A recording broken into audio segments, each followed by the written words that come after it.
국내 최대 일본 여행 커뮤니티가 활동을 중단하는 등 불매운동이 전방위로 퍼지고 있습니다. 불매운동이 오래가지 않을 거라던 유니클로는 한국 소비자가 반발하자 오늘 사과했습니다.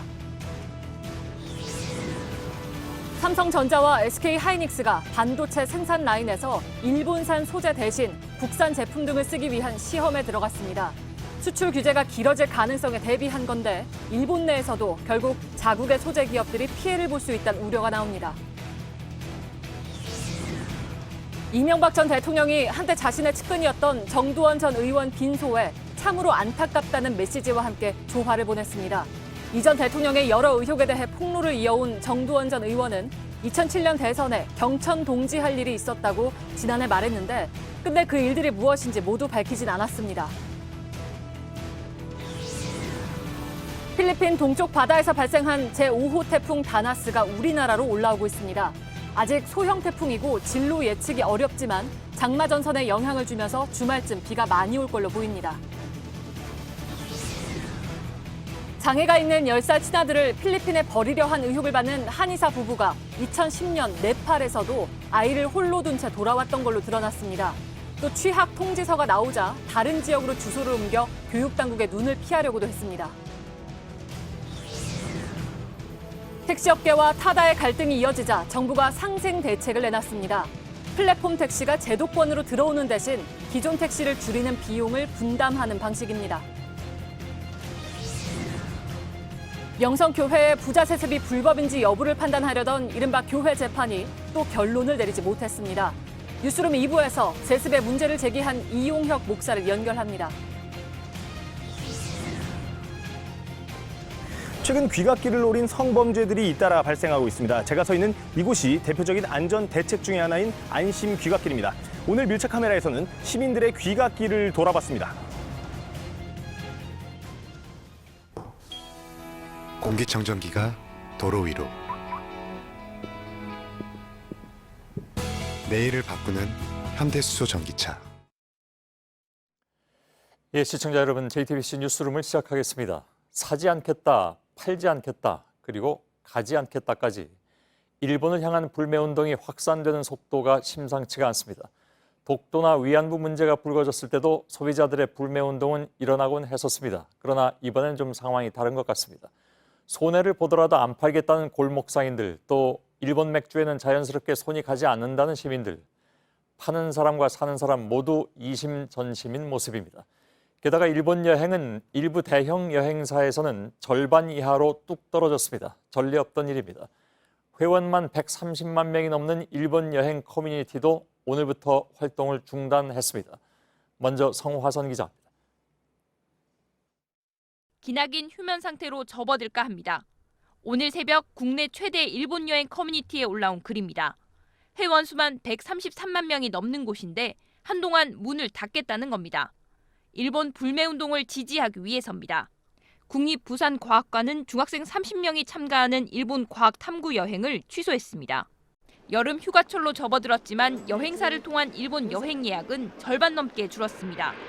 국내 최대 여행사의 경우 하루 평균 예약이 1,100명이었습니다. 하지만 불매운동이 시작되자 일주일 만에 600명으로 줄었고 이번 주 들어서는 500명으로 떨어졌습니다. 8월 예약의 경우는 전년 동기 대비 약 50% 정도 감소한 상황입니다. 편도 3, 4만 원대의 특가 항공권도 인기가 예전 같지 않습니다. 유입 같은 경우는 좀 더디게 들어오고 있다고 보시면 됩니다. 장기화될 경우에는 노선에 대한 운영제도 검토하게 되지 않을까. 홈쇼핑에서도 지난주부터 일본 여행 상품이 자취를 감췄습니다. 지난해 일본을 찾은 한국인은 약 750만 명, 중국인에 이어 두 번째로 많습니다. 일본에 안 가겠다는 여행 거부 운동이 장기화된다면 일본 지역 경제에 영향을 줄 것으로 보입니다. JTBC 성화선입니다. 이번 불매운동에는 이번 불매운동에는 세일하면 몰린다는 얘기도 통하지 않았습니다. 한국 불매운동이 오래가지 않을 것이라던 유니클로도 고객의 발걸음이 뜸해지자 결국 오늘 사과했습니다. 일본 제품을 팔지 않겠다는 가게들도 빠르게 늘고 있습니다. 전다빈 기자입니다. 서울의 한 유니클로 매장입니다. 지금 여름 막바지 세일 중인데도 손님이 많지 않습니다. 불매운동이 오래가지 않을 거란 유니클로 일본 본사 임원의 발언이 우리 소비자들을 자극했습니다. 옷 같은 경우에는 대체재가 많아가지고 여름 새로운 옷을 사야 될 때 이제 그런 유니클로보다 이제 우리나라 스파 브랜드를 좀 더 찾게 된. 유니클로의 한국 매출은 1조 3,700억 원이 넘습니다. 일본과 중국 다음으로 큰 시장입니다. 결국 유니클로 측은 오늘 임원의 발언으로 심려를 끼쳐드려 대단히 죄송하다고 했습니다. 하지만 시민들의 반응은 냉랭합니다. 자기들 딴에는 매출 회복시키기 위해서 한 사과라고 느껴져서 진정성이 없다고 생각돼요. 일본 상품을 팔지 않겠다는 가게들도 다음 주에는 5만여 곳으로 늘어날 전망입니다. 아예 들어오셔가지고 여기 일본 맥주나 담배를 파냐 이렇게 물어보시고 불매하는 매장인지를 보고 뭐 구매를 하시겠다. 불매운동을 하는 매장을 소비자가 찾아온다는 겁니다. JTBC 전다빈입니다. 예, 그러면 일본에서는 한국의 불매운동에 대한 분위기가 어떤지 일본 연결해서 들어보도록 하겠습니다. 윤서령 특파원이 나와 있습니다. 자, 일본에서는 한국 내 일본 상품에 대한 불매운동, 특히 일본으로 여행을 가지 말자는 움직임에 대해서는 어떻게 보고 있습니까? 네, 상품 불매 운동을 벌일 때보다 이 여행 분야로 번지면서 확실히 크게 신경을 쓰는 분위기입니다. 그동안은 한일 관계가 아무리 나쁘더라도 관광은 크게 타격을 받지 않았는데 20, 30대의 젊은 층이 반응한 것은 처음이라는 겁니다. 직접 얘기를 들어보겠습니다. 예. 그러니까 뭐 정치와 관광은 분리시켰었는데 이번에는 아무래도 경제라든지 민심 부분을 건드린 게 있어서 지금까지 보지 못했던 상황이어가지고. 예. 우리나라 사람들이 여행을 가지 않으면 실제로 일본 지방자치단체나 아니면 업계에는 어느 정도 영향이 있을까요? 네, 지난해 일본을 찾은 이 외국인 관광객이 3,100만 명인데 이 가운데 한국인이 4명 중에 1명꼴로 큰 비중을 차지하고 있습니다. 또 한국인이 소비한 돈은 5,842억 엔, 우리 돈으로 약 6조 3,700억 원입니다. 이 한국인이 오지 않으면 호텔이나 식당, 교통 등 일본 경제에 타격을 줄 수밖에 없는 겁니다. 특히 관광업은 아베노믹스의 3대 축 가운데 하나로 경제 활성화에 중요한 정책입니다. 이 올림픽이 있는 내년에는 연간 4천만 명을 유치하겠다고 한 아베 내각의 구상이 차질을 빚을 수밖에 없습니다. 예, 전문가들 말에 따르면 우리 관광객들이 주로 일본의 지방 소도시를 많이 찾는데 여기가 타격을 입으면 그만큼 아베 지지층이 떨어져 나간다는 얘기가 돼서 그래서 굉장히 타격을 받을 것이다라는 진단이 이미 나온 바가 있습니다. 일본을 찾는 우리나라 관광객이 실제로 그렇다면 줄고 있는 것으로 나타나고 있는지요?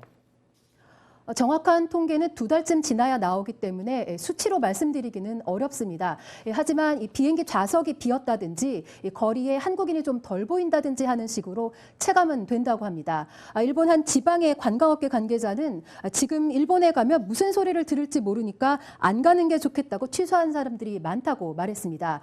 규슈 지역의 호텔 관계자 말을 들어보겠습니다. 예. 全体の3、4割ぐらいはご利用してもらってますね。ちょっと減ってるかなという感じはありますね。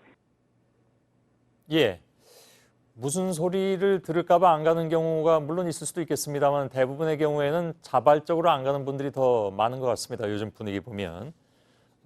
결국 길게 이어진다면 일본 경제에는 적지 않은 영향을 줄 수도 있는 것으로 보이는데 물론 우리나라에도 일본 관광업과 관련된 일을 하는 분들이 많아서 그 부분이 좀 걱정스럽긴 합니다만 어떻게 봐야 될까요? 네, 실제로 타격을 얼마나 줄지는 앞으로 좀 지켜봐야 합니다. 여행업계에서는 이미 예정했던 여행을 취소하는 것보다 앞으로 여행을 가지 않겠다고 하는 사람이 늘어날 것을 우려하고 있었습니다. 특히 말씀하신 대로 대도시보다 지방일수록 이 관광업이 경제에 미치는 영향이 큰데요. 규슈 지역은 외국인 관광객 중에 한국인이 차지하는 비중이 47%, 그중에서도 오이타현은 60%에 달합니다. 다만 일본에만 타격을 준다고 할 수는 없습니다. 한국의 항공업계나 여행사 등 관련 업계도 손실이 발생할 수 있습니다. 예, 윤서령 특파원이었습니다. 이런 가운데 일본의 수출 규제 압박으로부터 벗어나기 위한 시도도 계속되고 있습니다. 삼성전자와 SK하이닉스는 반도체 생산 라인에서 일본산 불화수소를 대체하기 위해서 국산은 물론 대만 또 중국산을 대상으로 시험에 들어갔습니다. 박영호 기자. 삼성전자와 SK하이닉스가 일본산을 대체하기 위해 시험에 들어간 소재는 불화수소입니다. 일본이 수출 규제에 들어간 품목 중 가장 재고가 적은 것으로 알려진 소재입니다. 국산 불화수소에 이어 최근에는 중국과 대만에서 수입한 제품도 시험 대상에 올린 겁니다. 시험은 일본산 소재에 맞춰져 있는 생산 장비를 미세하게 조정해가며 결과를 관찰하는 방식으로 이뤄집니다. 다만 당장 대체품을 쓰긴 어렵습니다. 시험에만 최소 3개월이 걸릴 것이라는 게 업계의 설명입니다. 관건은 일본산을 쓸 때만큼 반도체 품질이 나오느냐입니다. 반도체 업체의 경쟁력은 얼마나 분량을 줄여 생산 단가를 낮출 수 있느냐에서 나오기 때문입니다. 이 때문에 핵심 소재를 바꾸는 건 기업 입장에선 큰 모험입니다. 국내 기업들의 움직임에 일본 언론도 예민하게 반응하고 있습니다. 교도통신은 중국 매체를 인용해 한국 기업들이 중국 비나그룹으로부터 불화수소를 공급받기로 계약했다고 전했습니다. 삼성전자와 SK하이닉스는 세계 메모리 반도체의 70%를 생산하고 있습니다. 두 기업이 어디서 재료를 사들이냐에 따라 일본 소재 기업들도 큰 영향을 받습니다. 니온 게이자이 신문은 일본 기업들이 삼성의 변화에 촉각을 곤두세우고 있다면서 한국 반도체 업계의 탈일본화로 이어질 수 있다고 보도했습니다. JTBC 박영호입니다. 예, 일본이 우리 법원의 강제징용 배상 판결에 반발해서 제3국 중재위를 제안한 바 있고 이에 응할 것인지에 대한 우리 정부의 답변을 요구한 시한이 바로 내일입니다. 청와대는 그러나 이미 거부 의사를 밝혔죠. 일본은 내일 밤까지 기다리는 모양새를 일단 취하고 곧바로 모레 새벽부터 대응 조치를 내놓을 것으로 보입니다. 김혜미 기자입니다. 23시 59분 59초까지 기다리겠다. 일본 외무성은 18일이 끝날 때까지 한국 정부의 답변을 기다리겠다는 입장입니다. 한국 정부에게 최대한 기회를 줬다는 모양새를 취하겠다는 겁니다. 국제기구의 조사에 대비해 절차적 정당성을 확보하기 위한 조치이기도 합니다. 하지만 이미 다음 조치도 준비해놓고 있습니다. 극우 매체인 산케이 신문은 담화 형식으로 한국 측의 부당성을 국제사회에 호소하면서 일본 기업의 자산 매각에 대한 대항 조치 검토를 추진할 것이라고 보도했습니다. 니케이는 자산 매각으로 피해가 발생할 경우 한국 정부를 대상으로 손해배상 청구를 검토하고 있다고 전했습니다. 국제사법재판소에 제소하겠다는 기본 방침도 이어갈 것으로 알려졌습니다. 추가 수출 규제 조치도 검토 중입니다. 일본은 최근 반도체 소재의 유통 과정에서 최종 종착지, 엔드 유저를 따져 통제하고 있는 것으로 확인됐습니다. 일본에서 국내로 바로 들어오는 것뿐 아니라 미국이나 중국 등 제3국을 통한 우회 수입로도 막겠다는 조치로 풀이됩니다. JTBC 김혜미입니다. 예, 한일 갈등이 국제적인 여론전과 법리 싸움으로 가면서 미국 내 주류 사회의 여론이 어느 때보다도 중요한 상황이 돼가고 있습니다. 미국 내 여론이 만들어지는 통로를 살펴보면 냉정하게 봐서 약간의 유리한 소식과 그보다 많은 불리한 소식이 있습니다. 따져보도록 하죠. 정치부 박현주 기자가 나와 있습니다. 자, 미국 내에서는 이번 사안을 우선 어떻게 보고 있습니까? 이거 뭐 뭉뚱그려서 다 얘기할 수는 없습니다만. 네, 어제자 뉴욕타임스 기사로 한번 살펴보겠습니다. 예. 일본이 수출 제한을 안보 행보로 규정함으로써 물을 흐렸다고 일본 정부를 비판하고 있습니다. 예. 미국의 동북아 문제 전문가인 데니엘 스나이더 스탠퍼드대 교수의 발언을 인용한 건데요. 이 스나이더 교수를 저희 취재진이 직접 통화해봤는데 잠시 들어보겠습니다. 예. Everybody understands this to be a retaliatory measure for the forced labor decisions. So by claiming that it's a security issue, that it's an export security issue, it really is, it's not very credible. 예. 뉴욕 타임즈는 일본을 강도 높게 비판을 하고 있고 또 특히 주류 사회에서도 이런 목소리가 분명히 있는 것은 뭐 틀림이 없습니다. 근데 아마도 여기까지가 아마 제가 말씀드린 유리한 소식인 것 같고 다른 견해는 어떤 게 있습니까? 네, 말씀하신 대로 미국 내에 다양한 의견이 있는 것이 사실입니다. 예. 그런데 이 의견을 제대로 전하지 않고 일부 의견을 부각해서 여론을 잘못 형성할 우려도 있는데요. 지난주에 나온 기사를 한번 보겠습니다. 예. 최근에 그 한일 갈등 상황은 한국이 시작했다라는 논리를 펴면서 일본의 정당성을 주장하고 있습니다. 그러면서 미국 내의 여론도 그렇다라는 말까지 덧붙였습니다. 예. 하지만 이 기사에서는 일본의 우호적인 입장을 가진 것으로 잘 알려진 전문가인 마이클 그린 CSIS 일본 석좌 한 명의 인터뷰만 인용해서 큰 제목으로 뽑았고요. 기사 방향도 그렇게 맞췄습니다. 예, 실제로 워싱턴에 일본 정부가 공을 들이고 있다는 것은 뭐 다 알고 있는 그런 사실입니다. 돈도 그동안에 굉장히 많이 들였고 그 사람들이 이제 그만큼 영향력이 있다고 봐야 됩니까? 네, 실제로 미국에서 외교안보 정책을 좌우하는 자리에 있다가 싱크탱크로 옮겨서 일본을 담당하는 경우가 있습니다. 예로 들면 맥메스터 전 백악관 국가안보보좌관이 있는데요. 지난해 5월에 퇴임한 이후에 첫 인터뷰를 가졌는데 일본 아사히 신문과 했습니다. 북한이 핵을 사용해서 한미 동맹을 위협하고 통일을 이루려 한다는 주장을 폈습니다. 또 이 같은 인터뷰에서 보수 성향 싱크탱크인 허드슨 연구소에 일본 석좌로 옮길 거란 계획도 밝혔습니다. 자, 이렇게 정부에서 매우 중요한 그런 직책을 맡다가 일본 관련 전문가가 되는 경우가 흔히 있습니까?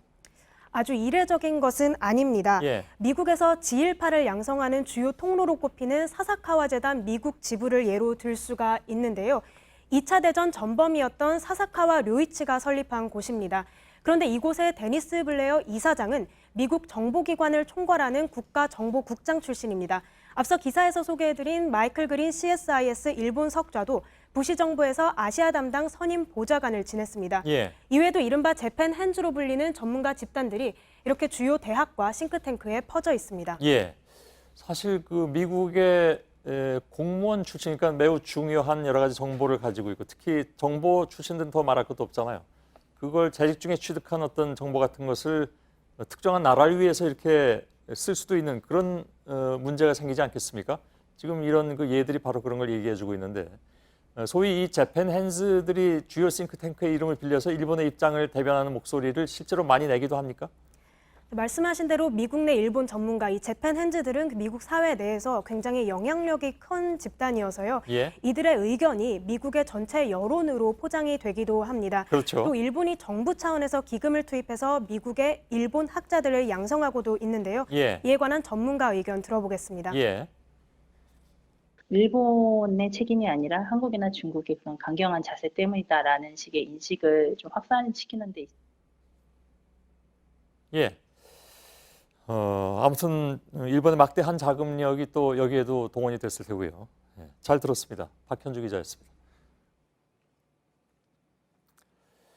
어제 유서를 남기고 숨진 정두원 전 의원의 빈소가 오늘 오전에 차려졌습니다. 하루 종일 조문객들의 발걸음이 이어졌고 함께 정치 활동을 했던 정치인들도 여야를 가리지 않고 추모의 뜻을 전했습니다.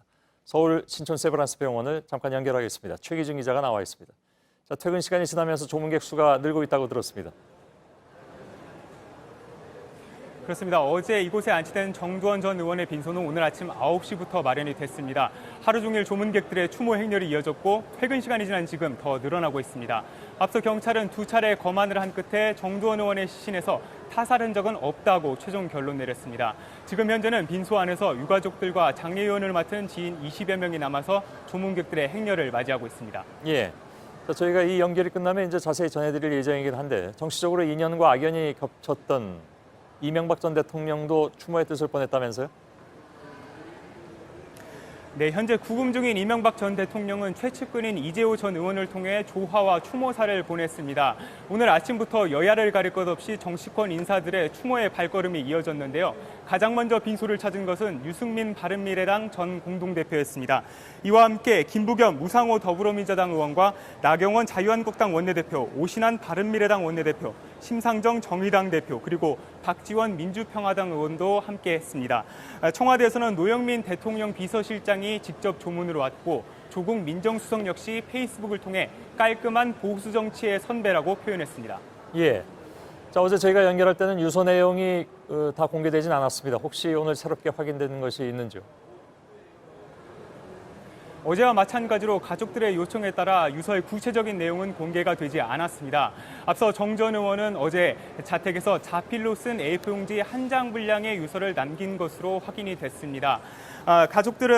여기에는 가족들에게 미안하다는 취지의 내용이 담긴 걸로 알려졌는데요. 경찰은 정 전 의원이 극단적인 선택을 스스로 한 것으로 보고 있지만 구체적인 동기에 대해서는 밝히지 않았습니다. 알겠습니다. 최규진 기자가 빈소에서 전해드렸습니다. 수고했습니다. 정두원 전 의원이 8년 전에 남긴 가상 유언장이 요즘 재조명되고 있습니다. 2011년 종합문예지에 기고한 글인데 두 자녀에게 너희는 가급적 정치를 안 했으면 좋겠다는 말을 남기기도 했습니다. 하혜빈 기자입니다. 지난 2011년 정 전 의원은 종합문예지 한국문인회 호희 호찬에게 보내는 마지막 편지라는 제목의 가상 유언장을 기고했습니다. 당시 한나라당 재선 의원이었던 정 전 의원은 A4 용지 한 장 반 분량의 가상 유언장에 정치인으로서의 삶에 대한 후회를 담았습니다. 자신의 삶을 돌아보며 스스로 너무 완벽한 인생, 후회 없는 인생을 추구해왔다고 밝혔습니다. 애초부터 되지도 않을 일일 것을 알면서도 결코 포기가 되지 않아 인생이 너무 고달팠다는 말도 남겼습니다. 정치에 대한 회의감은 두 자녀에게 남기는 조언에도 잘 드러나 있습니다. 자신이 정치 때문에 마음이 상하고 나빠졌다면서 정치는 가급적 안 했으면 좋겠다. 한 번 발을 담그면 빠져나오기가 참 힘들다고 썼습니다. 가족들을 향한 애틋한 마음도 유언장의 상당 부분을 차지하고 있습니다. 딸 호희 씨 그리고 아들 호찬 씨에게 이 세상에서 너희를 제일 사랑했다면서 엄마를 잘 부탁한다고 당부했습니다. 정 전 의원은 유언장을 쓰다 보니 끝이 없을 것 같다며 속편을 쓰기 위해선 며칠을 더 살아야겠다며 글을 끝맺었습니다. JTBC 하혜빈입니다. 2007년 이명박 전 대통령의 대선 과정에서 경천 동지할 일이 3가지 있었다. 이것이 정두원 전 의원의 말이었죠. 하나는 나중에 얘기했지만 남은 2가지는 밝히지 않았습니다. 저희도 뉴스룸에 출연한 정두원 전 의원에게 경천 동지할 일이 과연 무엇이냐고 물어봤지만 정 전 의원은 끝내 말하지 않았습니다. 물론 이제 물을 수도 없습니다. 임소라 기자입니다. 다스 실소유주 의혹 등 이명박 전 대통령에 대한 수사가 한창이던 지난해 초 정두원 전 의원은 대선 뒷이야기를 공개합니다. 당락이 이제 바뀔 정도의 이제 그런 일들이 한 3건 정도가 있었어요. 후보 측이라 하면 다른 사람도 포함이 됩니까? 가족도 포함되겠죠. 세간의 궁금증은 커졌지만 이후엔 말을 아꼈습니다. 또 경청 동지하면 되겠습니까? 제가 가급적 좀 무덤까지 묻고 갈 생각이에요. 이후 정 전 의원은 3가지 가운데 하나는 김윤옥 여사가 사업가들로부터 금품을 받았던 것이었다고 폭로했습니다. 그러나 나머지 2 사건에 대해서만큼은 입을 다물었습니다. 결국 MB와 관련된 의혹이 아니었겠냐는 암시만 남기고 말았습니다. 나머지 2가지도 김윤옥 여사 관련된 겁니까? 그건 그렇지 않아요. 지금 MB 이제 구속을 눈앞에 두고 있는 시점에서 거기서 더 이상 뭘 제 입으로 뭘 유해를 가한다는 것은 그건 이제 더 이상 할 일이 아니라고. 정 전 의원은 MB가 오랫동안 자신을 모셔온 김희중 전 부속실장의 부인상에 조문을 가지 않았다고 비난하기도 했습니다. 상갓집에 이제 사람도 없죠. 연락도 못했으니까. 근데 MB는 오지도 않고 꽃도 보내지도 않고 그럴 수가 있어요? 한때 그는 4집 가수였습니다. 이명박 정부 당시 최고 권력에서 한순간에 밀려난 뒤에도 희망을 노래했었습니다. 찢겨져 앙상한 양심만 남아도 희망이라는 이름 앞에 강한 용기로 태어나고 이 세상을 산다는 것은 서로가 싸워서 이겨야 하지만. JTBC 임소라입니다. 어찌 보면 애증 관계라 할 이명박 전 대통령은 오늘도 정두원 전 의원의 빈소를 찾지는 못했습니다. 현재 보석 중인데 빈소를 가려면 따로 재판부의 허가를 미리 받아야 하기 때문입니다. 대신 참으로 안타깝다는 메시지를 전했습니다. 강희연 기자입니다. 오늘 오전 9시 50분쯤 이재호 전 의원이 빈소를 찾았습니다. 이명박 전 대통령의 조문을 전하기 위해서입니다. 참으로 안타까운 일이다. 본인이 그렇게 영어의 몸이 되지 않았으면 한번 만나려고 했는데 참으로 안타깝다 하는 말씀을 전해줬습니다. 뇌물을 받은 혐의 등으로 구속됐던 이 전 대통령은 지난 3월 보석으로 풀려났습니다. 하지만 법원은 주거지를 제한하고 변호인과 직계혈족 외에는 접견과 통신을 제한했습니다. 이 때문에 이 전 대통령은 정 전 의원의 빈소를 직접 오지 못했습니다. 조문을 가려면 재판부에 신청해서 허락을 받아야 되는데 그게 또 며칠 걸려서 그래서 못 오게 되어서 아주 안타깝고. 조문을 전한 오늘 이명박 전 대통령은 항소심 공판에 출석했습니다. 마스크를 쓴 채 우산을 든 모습이었습니다. 1심에서 이 전 대통령은 징역 15년에 벌금 30억 원, 추징금 82억 원을 선고받았습니다. JTBC 강혜연입니다. 자폐증인 10살 친아들을 필리핀에 4년간 버려둔 혐의를 받는 한의사 소식 어제 보도해드렸습니다. 그런데 이 한의사가 지난 2010년에 2번이나 네팔에서도 아이를 홀로 두고 온 사실이 확인됐습니다. 구석찬 기자입니다. 47살 A씨가 10살 된 둘째 아들을 데리고 필리핀에 간 건 2014년 11월입니다. 현지 선교사에게 자폐증을 앓는 아이를 맡겼습니다. 자신은 일용직 노동자이고 아들은 현지 여성과 낳은 호녀라로 속였습니다. 잠시 부탁한다며 양육비로 3,500만 원을 건넸습니다. 그런데 지난해 8월 국민신문고에 필리핀에 버려진 한국 아이라는 제목의 글이 올라왔습니다. 바로 A씨 아들의 사연이었습니다. 부모를 쉽게 찾지 못하도록 아이 이름을 바꾸고 여권도 챙겨갔다는 겁니다. 다행히 아이가 부모의 이름을 정확히 기억해 A씨는 검찰 수사망에 걸렸습니다. A씨는 2010년 7월과 12월 두 차례 네팔에서도 아들을 홀로 둔 채 귀국한 것으로 확인됐습니다. 아이는 두 번 모두 현지인의 도움으로 가까스로 한국에 돌아올 수 있었습니다. 이뿐만이 아닙니다. 검찰 조사 결과 A씨는 아들의 취학 통지서가 나오자 재빨리 다른 지역으로 이사를 갔습니다. 교육 당국의 감시망을 벗어나 아들을 학교에 보내지 않으려 한 겁니다. 애가 안 다니고 싶은 거 한 것 같다. 그래서 취학 사실 전혀 없습니다. A씨는 필리핀에 어학 연수를 보낸 것이라며 모든 혐의를 부인하고 있습니다. 검찰은 아동복지법 위반 혐의로 A씨를 구속 기소하고 부인은 불구속 기소했습니다. 아들을 버려둔 걸 방치한 A씨 부인도 구속해야 한다는 목소리가 커지고 있습니다. JTBC 구석찬입니다. 인천에서 규모가 가장 큰 모래내 시장에서 광고 스크린에 불이 붙는 아찔한 상황이 벌어졌습니다. 경찰은 단순한 기물 파손으로 보고 현장을 떠났는데 피해자가 CCTV를 찾아내서 경찰에 알린 뒤에야 수사를 확대했습니다. 홍지용 기자입니다. 택시가 서자 한 사람이 내립니다. 골목을 서성이다 한 가게 앞으로 갑니다. 가방에서 부탄가스 점화기로 보이는 물체를 꺼냅니다. 화구를 끼우고 손잡이를 조절한 다음 흔듭니다. 불이 뿜어져 나옵니다. 광고용 스크린에 불길이 닿습니다. 용의자의 얼굴도 보입니다. 옆으로 가 불을 또 붙입니다. 3, 4분 사이 벌어진 일, 그 뒤 택시를 타고 유유히 사라집니다. 모니터 칸마다 그을린 흔적이 남아있는데요. 그 크기가 사람 주먹만 합니다. 상가로 불이 번졌다면 자칫 큰 피해가 날 수 있었습니다. 신고를 받은 경찰은 처음엔 기물 파손 사건으로 보고 현장을 떴습니다. 수상한 낌새를 느낀 가게 사장은 직접 CCTV를 뒤져 용의자의 얼굴이 선명히 찍힌 범행 장면을 찾아냈습니다. 아직 경찰 쪽에서는 오지도 않았던 거고 3시 7분에서 10분 사이에 일어났고 채널은 15번 채널과 17번 채널 CCTV 확인해 보시면 된다. 그렇게 말씀을 드리고 나서 경찰은 출동한 날 바로 CCTV를 확보하지 못한 건 맞지만 밤늦은 시간이어서 탐문을 못했고 절차상 확보할 예정이었다고 해명했습니다. 현장 CCTV와 택시 운행 기록 등을 토대로 용의자를 쫓고 있다고 전했습니다. JTBC 홍지용입니다.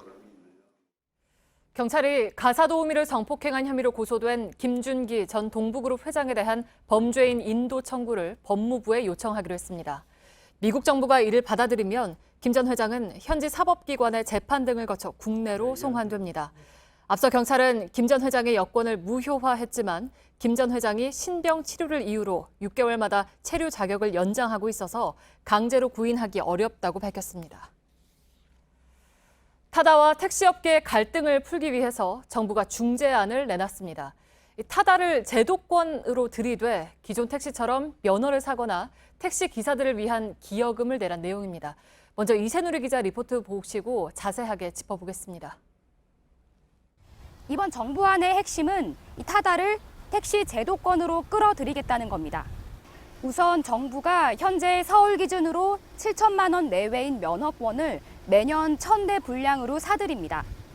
그러면 줄어든 면허권을 타다 같은 플랫폼 택시 업체들이 기여금을 내고 빌려 쓰는 겁니다. 결국 타다 역시 새로운 형태의 택시로 바뀌는 겁니다. 타다가 제도권으로 완전히 들어오면 11인승 승합차뿐 아니라 승용차로도 영업할 수 있습니다. 또 승객이 적은 낮엔 요금을 적게 받고 출퇴근 시간엔 많이 받는 등 시간대별로 요금을 다르게 매길 수도 있습니다.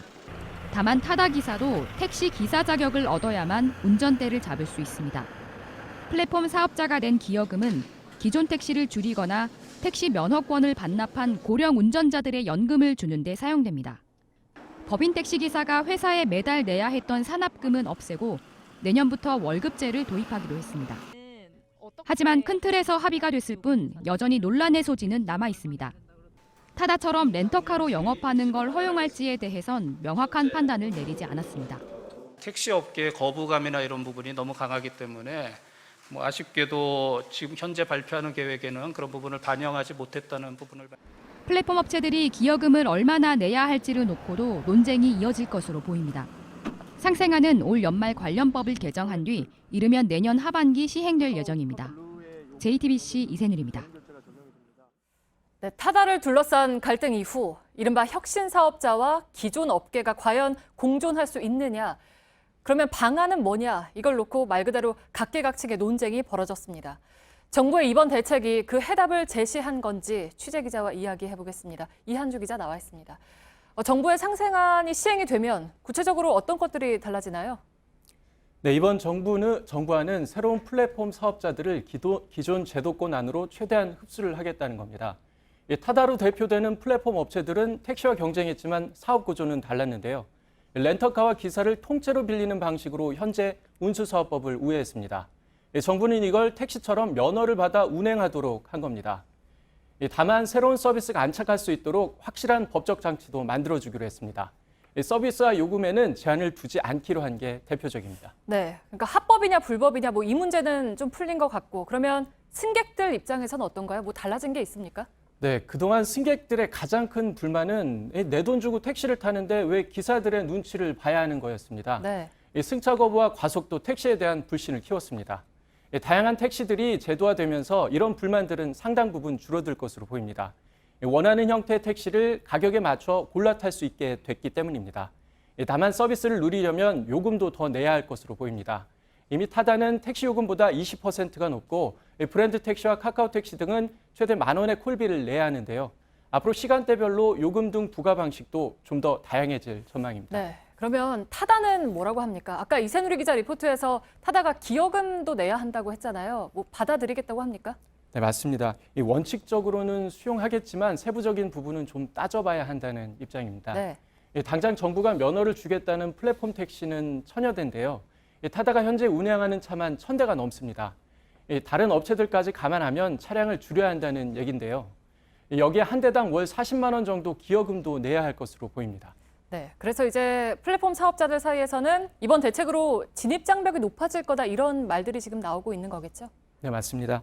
제도적으로 불확실성이 거친 만큼 새로 진출하는 기업도 늘어날 것으로 보입니다.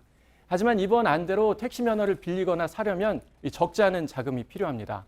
그러다 보니 자본력을 갖춘 대기업들이 결국 시장을 장악하는 것이 아니냐는 우려가 실제 나옵니다.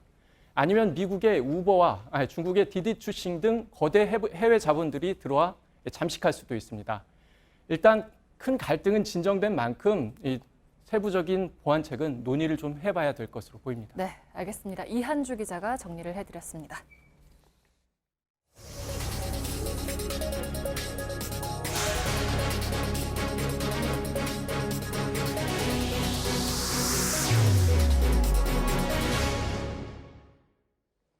예, 어제 오후에 필리핀 근처 바다에서 올해 5호 태풍 다나스가 발생을 했습니다. 우리나라에 상륙할 수도 있습니다. 아직 정확하게 알 수는 없습니다만. 근데 이제 문제는 이게 장마 전선과 합쳐질 경우에 비가 굉장히 많이 오게 되는데 그것이 좀 걱정이긴 합니다. 김세현 기상 전문 기자가 지금 옆에 나와 있습니다. 좀 예상을 좀 해보죠. 김세현 기상 전문 기자는 기상학 박사입니다. 네, 그렇습니다. 예. 예보를 특히 전공을 했고요. 네. 예. 부담스럽겠네요. 네, 예. 많이 부담스럽습니다. 알겠습니다. 네. 사실 기상학 박사라 하더라도 태풍 경로를 예상하는 건 굉장히 어려운 일이죠. 네, 그렇습니다. 그럼에도 불구하고 첫 질문은 그렇게 던질 수밖에 없는데 네. 태풍 경로는 어떻게 예상이 되고 있습니까? 네, 현재 태풍 경로는 오전 10시에는 서해상으로 올라올 것으로 예상이 됐다가 예. 오후 4시 기상청 발표에서는 남해안을 지나 동해안으로 빠져나갈 것으로 예상이 되었습니다. 아, 그런가요? 네. 그러면 상륙은 안 하고 네, 그렇습니다. 예를 들면 제주도와 내륙 사이를 거쳐서 지금 저 화면이 나오고 있습니다만 남해안을 이렇게 지나서 동해상 독도 쪽으로 빠져나간다. 네. 이게 오후 4시에 나온 그 기상청의 발표입니다. 분석 자료다 그런 얘기죠? 네. 예. 그러면 뭐 우리나라에 끼칠 영향이 특히 이제 진행 방향의 서쪽이 되니까 왼쪽이 되니까 조금 뭐 네. 덜할 수도 있겠다. 물론 그래도 피해는 네, 충분히 있습니다만. 걱정을 네. 해야 됩니다만. 네. 알겠습니다. 근데 예상 경로가 아까 뭐 10시, 4시 이렇게 계속 바뀌는 이유는 뭘까요? 네, 태풍의 예상 경로는 태풍의 세기에 따라 바뀌게 됩니다. 예. 지금 태풍이 발생한 지 얼마 안 된 소형 태풍인데다가 강도를 판단하기 어렵기 때문에 경로가 계속 바뀌고 있습니다. 그러면 이 시간 이후에도 계속 또 바뀔 수도 있다는 얘기네요? 네, 그렇습니다. 예. 그러면 변수가 뭡니까 그러면? 변수는 이제 태풍이 현재 시속 15km 정도로 느리게 이동을 하고 있는데요. 예. 우리나라와 미국 그리고 일본의 기상당국이 예상하는 경로가 좀 다릅니다. 아, 그런가요? 네. 예. 미국과 일본의 예상대로라면 우리나라가 태풍의 영향권에 좀 더 들어가게 됩니다. 그건 무슨 얘기입니까? 그러니까 좀 더 들어간다는 것은 뭐 네. 상륙을 할 수도 있다? 네, 상륙을 할 수도 있겠다고 지금 보시면은 자료에 나와 있는데요. 예. 그래서 삼국이 지금 현재는 태풍 예상 경로가 좀 다른데요. 예. 하지만 이 경로들이 변할 가능성이 있습니다. 자, 잠깐만요. 네. 지금 화면을 좀 보면 네.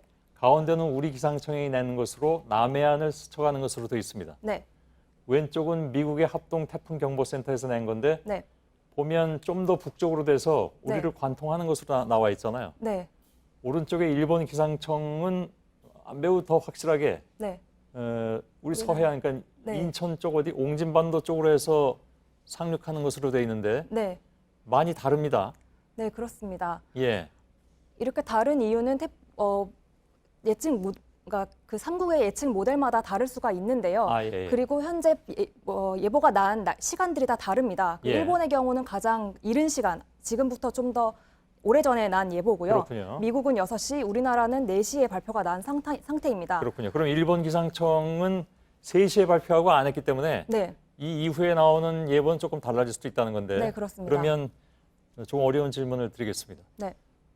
김세현 기자의 네. 분석은 뭡니까? 세 개가 다 다른데. 아직 태풍이 발달한 지 얼마 안 돼서 예. 정확한 예측을 말씀드리기에는 굉장히 어려움이 있겠는데요. 예. 우선 태풍의 정보를 보시면 내일 대만 부근을 지날 것으로 보입니다. 예. 대만 부근을 지나게 되면 그 해수온의 영향에 따라서 태풍의 강도가 변할 수도 있고 예. 그리고 태풍이 약해지면 북태평양 고기압을 따라서 태풍의 예상 경로가 바뀌기 때문에 예.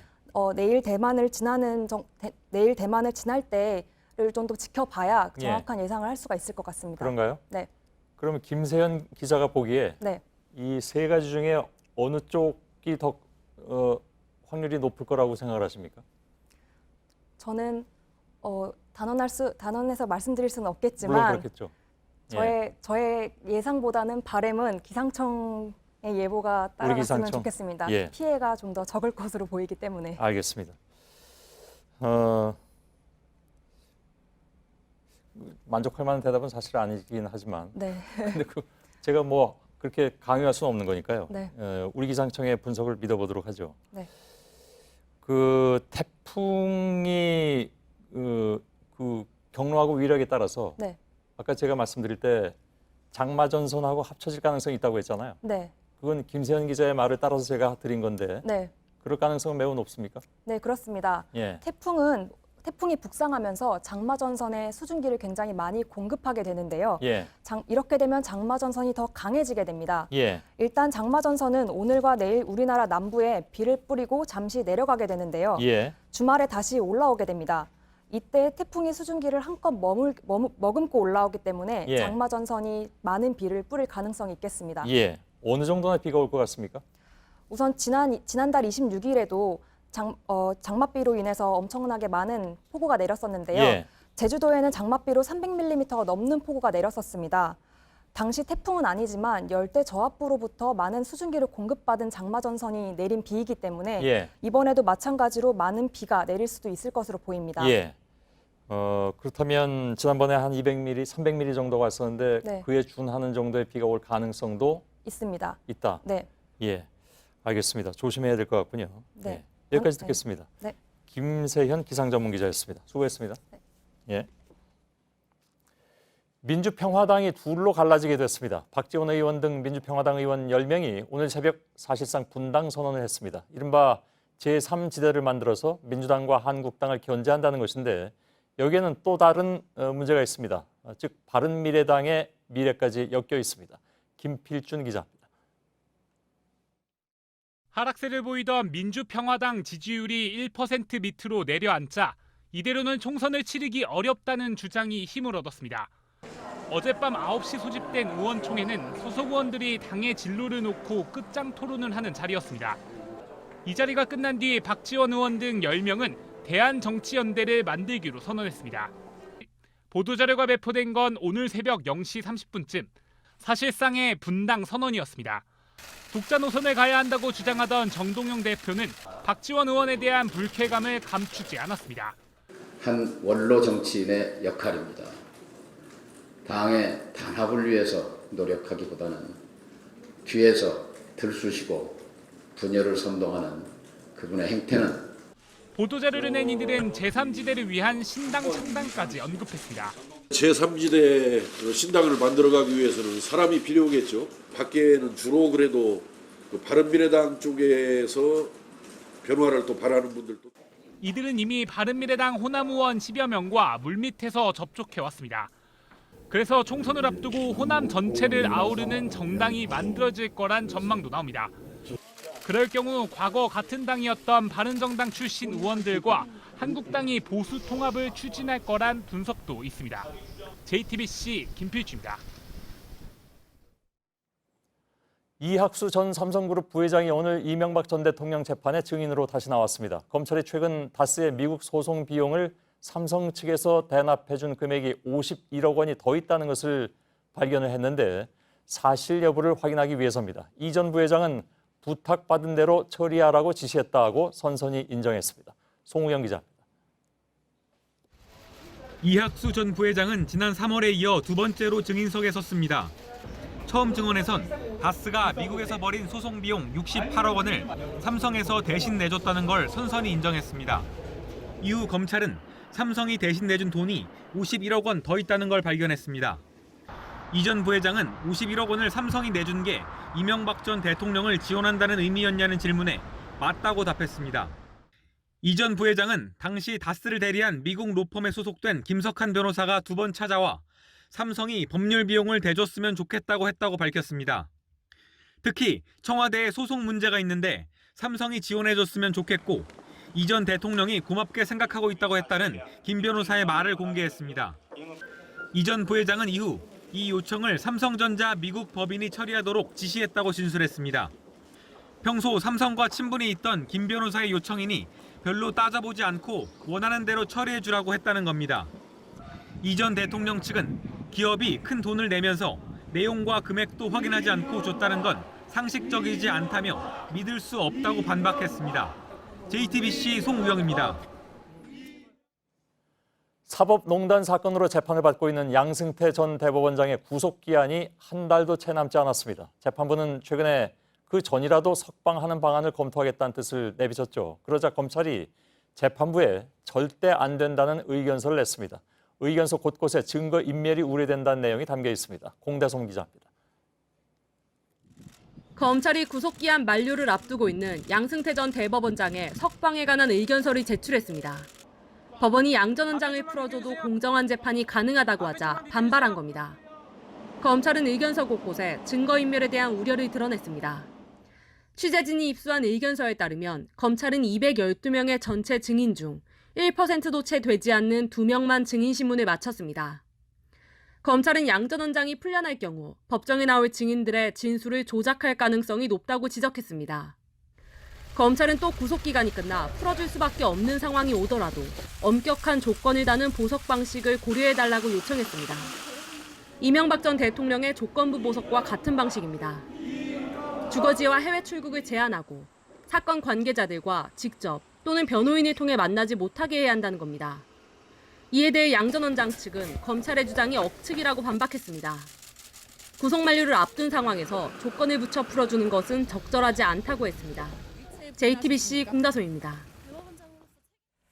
훈민정음 해례본 상주본의 소유권이 국가에 있다는 대법원 판결 이후 처음으로 문화재청이 소장자 배익기 씨를 만났습니다. 배 씨는 상주본을 돌려달라는 요구에 응하지 않았습니다.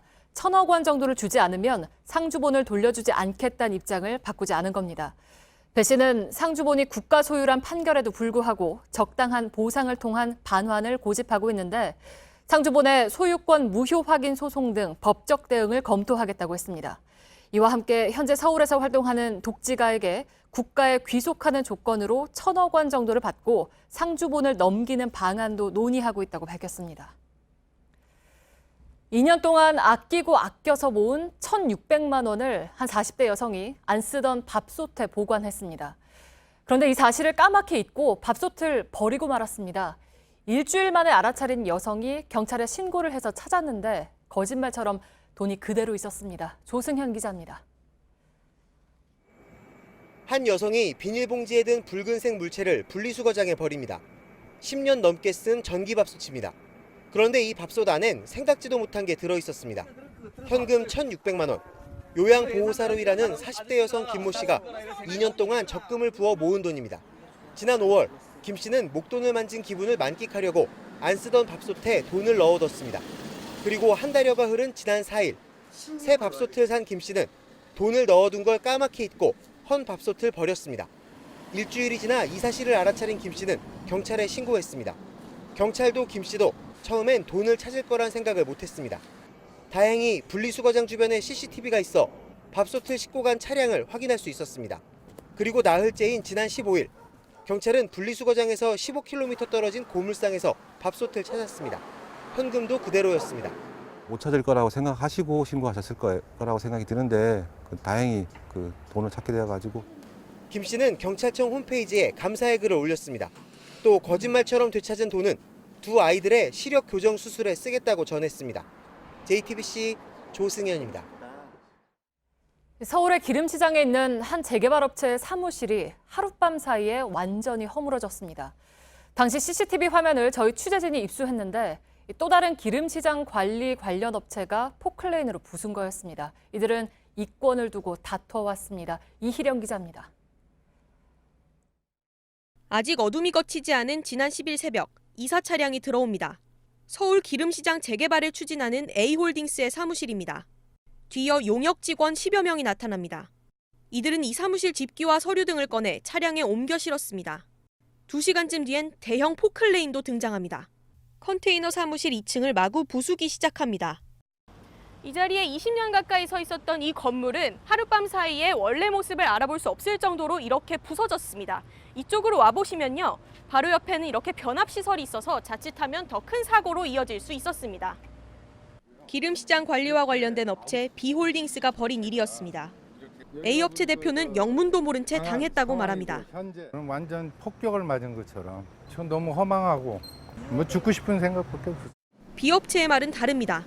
본인들 건물에 A업체가 불법으로 들어와 있었던 겁니다. 또 A업체가 권한도 없이 투자금이란 이름으로 다른 업체들의 돈을 뜯고 있다고 주장했습니다. 재개발 이권을 놓고 벌인 다툼이 폭력 사태를 일으켰습니다.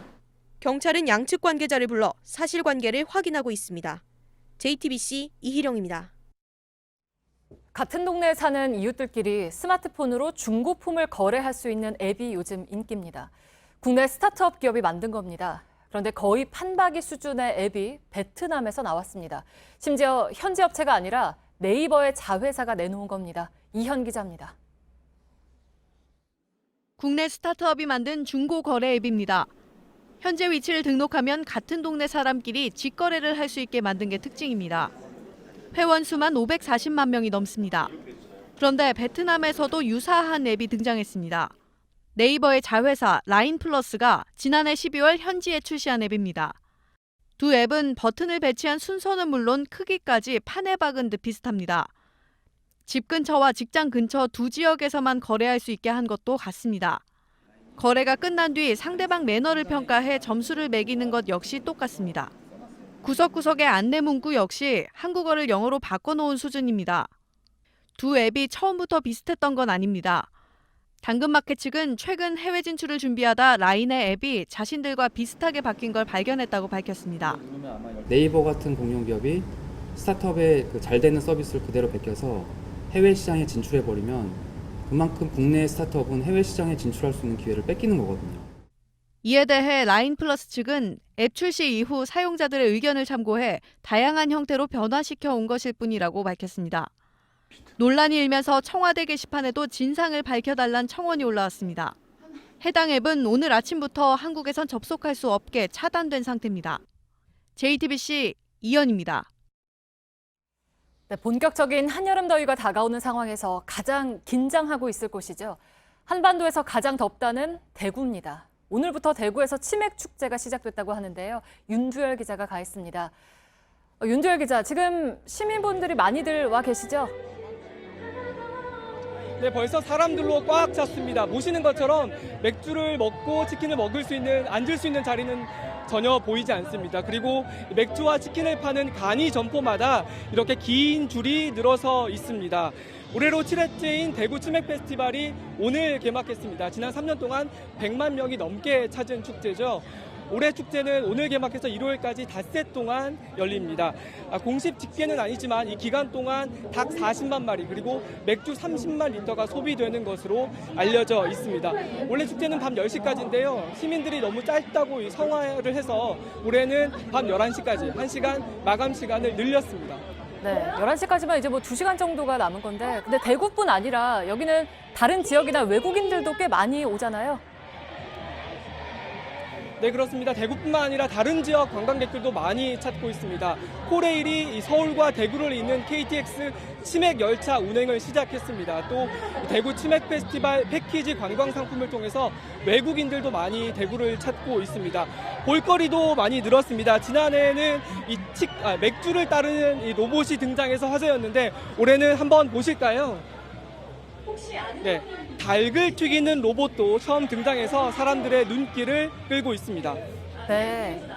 이 축제가 사실은 대구의 무더위를 좀 잘 활용한 축제라고 할 수가 있는데, 근데 올여름은 대구가 예년만큼 그렇게 덥지가 않다고요?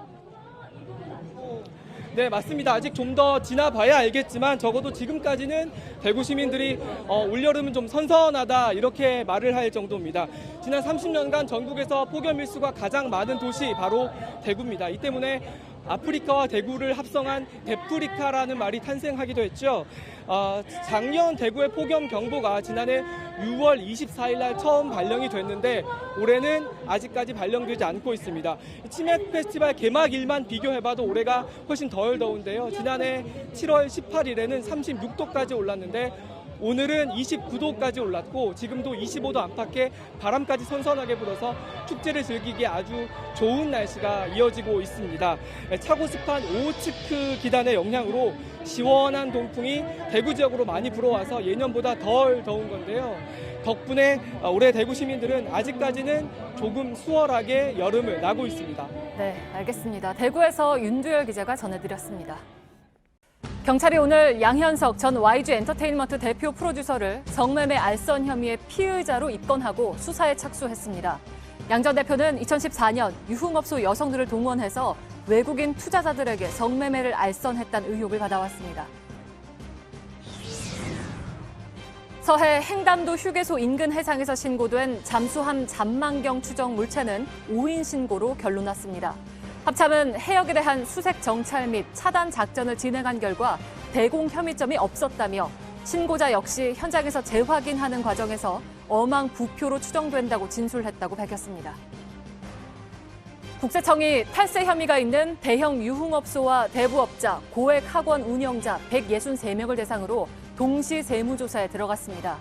술값을 영업사원 계좌로 쪼개받은 유흥업소, 또 학원비를 9살짜리 조카 계좌로 받아 수입을 감춘 학원장도 적발됐습니다. 백화점이나 면세점 등에 노동자들은 쓰지 못하는 고객 전용 화장실을 두면 안 된다는 고용노동부의 지침이 나왔습니다. 또 실내의 경우 작업 공간에서 100m 안에, 야외에서도 300m 안에 노동자들이 쓸 수 있는 화장실을 두라고도 했습니다. 하루에 200km를 달리는 사이클 선수들. 그런데 결승선에서 승부가 1cm로 갈린다면 어떤 심정일까요?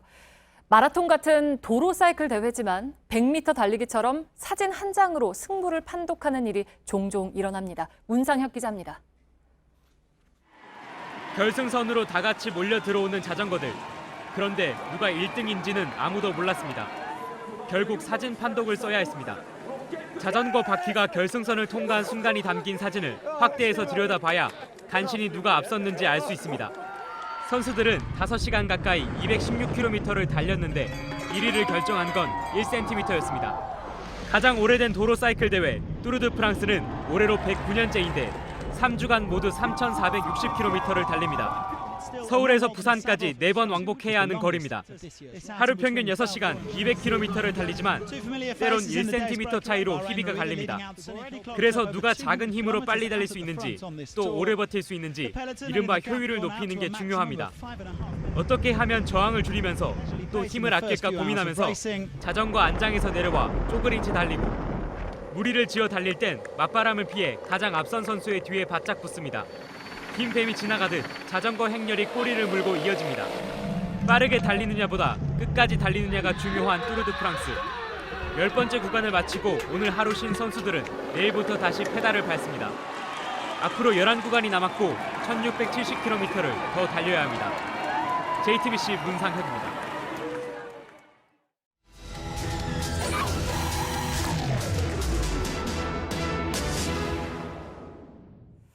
주택가에서 성범죄가 늘자 서울시와 경찰이 안심 귀갓길이란 정책을 내놨습니다. 시행된 지 6년이 됐습니다. 저희가 현장을 가봤는데 위급할 때 눌러야 하는 비상벨이 화분들로 둘러싸여 있거나 도로 중앙선에 설치돼 있기도 했습니다. 다급한 상황에서 사실상 무용지물이었습니다. 밀착 카메라 연지환 기자입니다. 서울의 한 골목, 모자를 쓴 남성이 여성을 뒤쫓습니다. 집으로 침입하려다 구속된 신림동 성폭행 미수 사건 피의자입니다. 어두운 저녁 골목, 남성이 여성의 뒤를 따릅니다. 반대로 가는 듯 했지만 성폭행 용의자였고 구속됐습니다. 집에 가는 길을 노린 성범죄들이 최근 잇따라 발생하고 있습니다. 늦은 귀가 시간 여성들은 불안할 수밖에 없습니다. 안전한 귀갓길을 위한 대책이 쏟아지고 있는데 제대로 되고 있는지 밀착 카메라가 확인해봤습니다. 먼저 비상벨을 찾아봤습니다. CCTV가 잘 설치되어 있는 서울 대흥동의 한 여성 안심 귀갓길입니다. 그렇다면 위급 상황 때 필요한 비상벨은 어디 설치되어 있을까요? 근데 옆이 공사 중이라 도로를 따라 이런 울타리가 나 있습니다. 그런데 공사 안내판에 이렇게 둘러싸여 있어서 자세히 보지 않으면 찾기가 쉽지 않습니다. 찾기 쉬운데 문제가 있기도 합니다.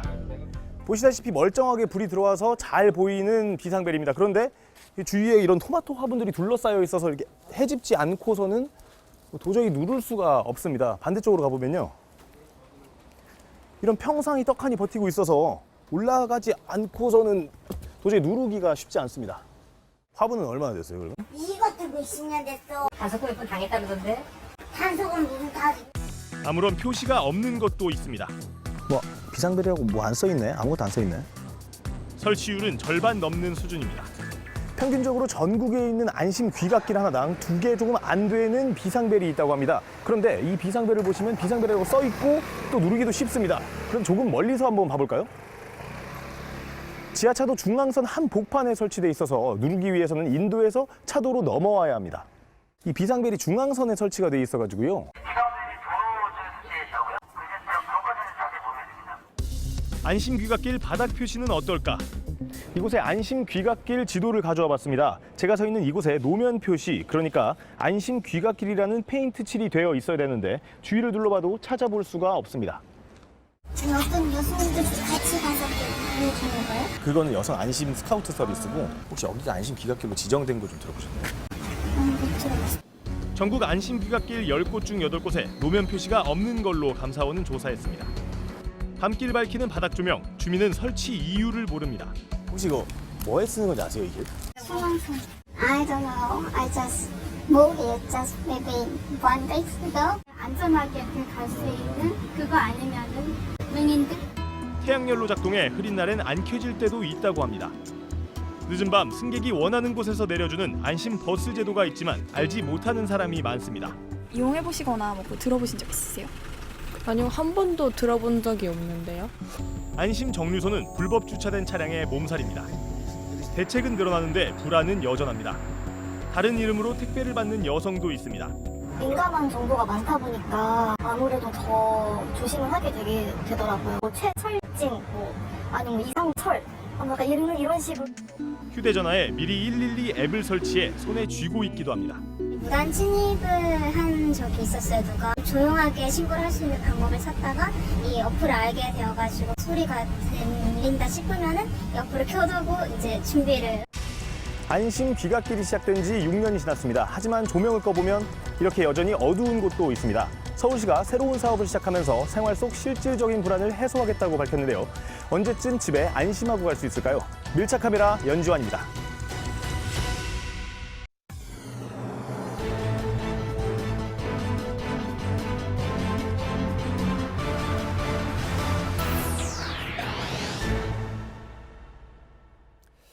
예, 뉴스룸의 앵커 브리핑을 시작하겠습니다.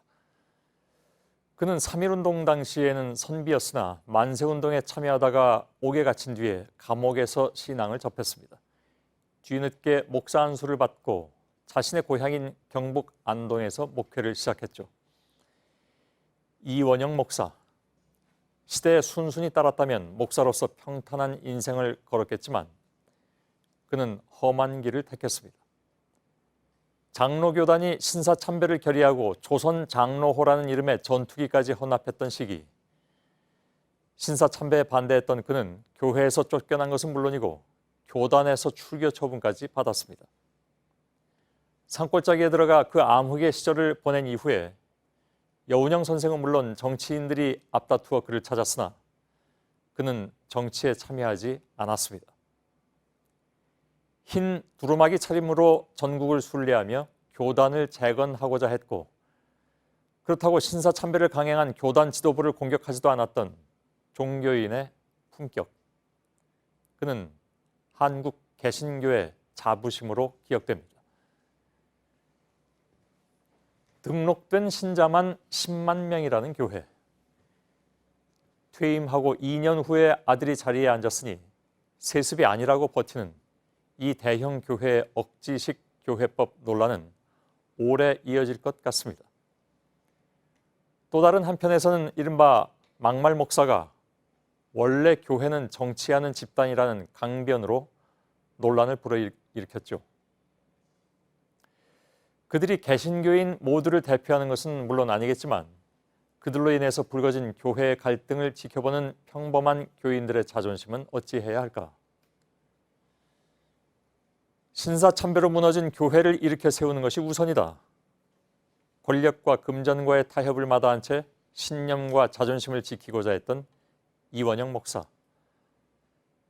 그때의 교회는 신사참배로 무너졌다지만 지금의 교회를 무너뜨리는 것이 있다면 그것은 무엇인가?